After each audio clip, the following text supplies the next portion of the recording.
there needs to be someone who is sort of the keeper and reiterator of the vision. Because there's just a ton of work to do. And a lot of times, you know, when you have to walk 1,000 miles and you take the first step, it looks like a long ways. And it really helps if there's someone there saying, well, we're one step closer. You know, the goal definitely exists. It's not just a mirage out there. So in 1,001 little and sometimes larger ways, the vision needs to be reiterated. I do that a lot. Boy, I've forgotten how much work it actually is to start a company. It's a lot of work.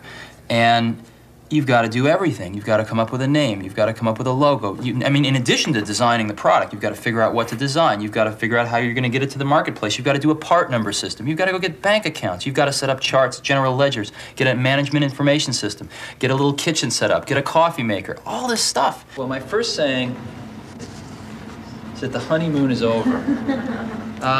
All of those wonderful things that we got for just being are now sort of just old news. We are like every other startup. We've been a company now for 6 months. And yes, you could say that, well, we had a lawsuit for 4 of those months and we had this and that. But the bottom line is the world doesn't really care. What the world cares about is what we produce. We've been a startup for 6 months. We've been spending money like we've been a startup for 6 months. And in some areas, we've really produced a lot. We've got a lot to show for 6 months in some areas. In other areas, we don't have a lot to show for 6 months. So I hope that throughout this retreat, we tend to make sure that our feet are on the ground and we realize that we're going to be judged like every other startup from here on out, and that is by what our product is and how timely we bring it to market. And getting a consensus on a common vision. We wanted people that were insanely great at what they did, but we're not necessarily those seasoned professionals, but who had at the tips of their fingers and in their passion the latest understanding of where technology was and what we could do with that technology, and who wanted to bring that to lots of people. So the neatest thing that happens is when you get a core group of 10 great people, it becomes self-policing as to who they let into that group. So I consider the most important job of someone like myself is recruiting. One of the things I've always found is that you've got to start with the customer experience and work backwards to the technology. You can't start with the technology and try to figure out where you're going to try to sell it. And I've made this mistake probably more than anybody else in this room. And I've got the scar tissue to prove it. And I know that it's the case.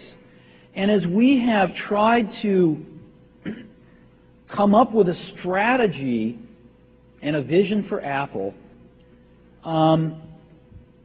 it started with what incredible benefits can we give to the customer? Where can we take the customer?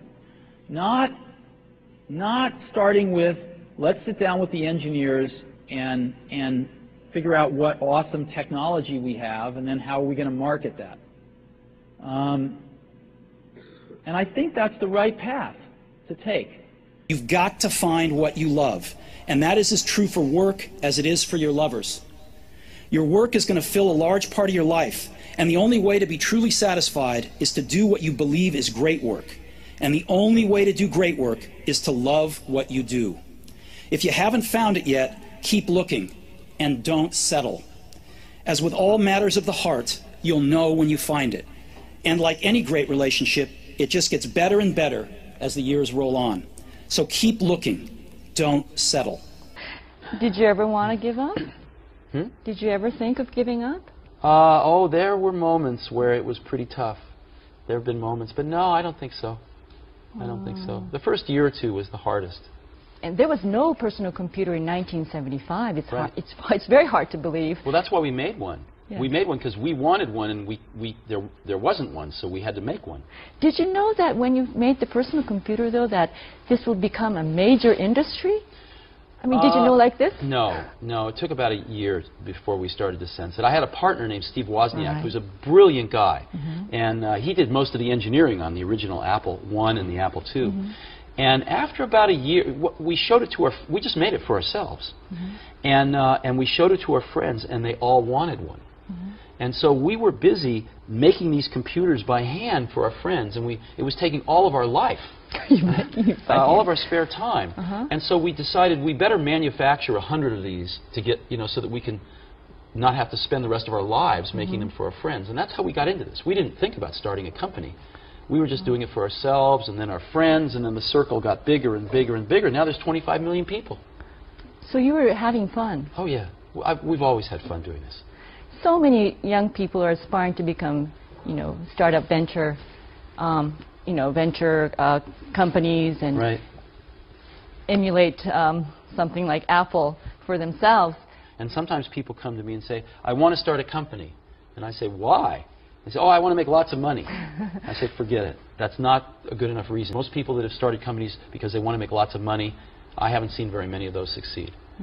The ones that succeed are people that come, sometimes they don't even want to start a company, they just have an idea that they want to get out, express out into the world. And oftentimes they have to start a company because nobody else will listen to them. It's a company of 10,000 people. How do you permeate the message throughout all the employees? What do you say to them? Well, you permeate it by example, ultimately. And in other words, when something's not quite good enough, do you stop and make it better, or do you just ship it? And everybody watches to see how the senior management makes those decisions. And what we've tried to do is stop and make it great before we ship it. When we have problems, stop and fix them. And by example, you can say anything you want, but everybody watches very carefully when you're in a difficult situation, what decisions you make, what values you have. They would like to know how you do it, and it's probably it's probably not easy to do. Yeah, we try to hire really smart people, but we have a very simple organization, and we try to focus and do very few things well. And focusing's hard because focusing doesn't mean saying yes, it means saying no. So we decide not to do a lot of things so we can focus on a few handfuls of things and do them well. And I think everybody working at a company wants to do something great. They want to be excited about what they're working on, and they want to be recognized for it if they do a really great job. So we just try to allow people to do the best work of their lives at Apple and get it out to 25 million customers that we have. And that's very exciting. And when you're working on something, and if this works out, up to 25 million people are going to use this. It's very motivating. And it's not just 25 million of our customers, but other companies tend to follow us. It takes them a few years, but other companies tend to copy what we do if it works. And so we can influence the whole industry. Do you see how do you see yourself 10 years from now? My headlights are not that good. I don't know. I don't really think about it. I think about a year, 2, 3 down the road. We have some projects at Apple that are sort of maybe 4 years down the road, 5 years, probably like 3 or 4 at the most, because things change too much. You can be going down a path, you say, well, in 5 years I want to be here, but then something new happens, and you just say, forget that, I want to be over there. So most of this 5-year planning that I've seen in my life, some of it's essential, but most of it changes too quickly. So we tend to look 3, 4 years. It's about as far ahead as we can see.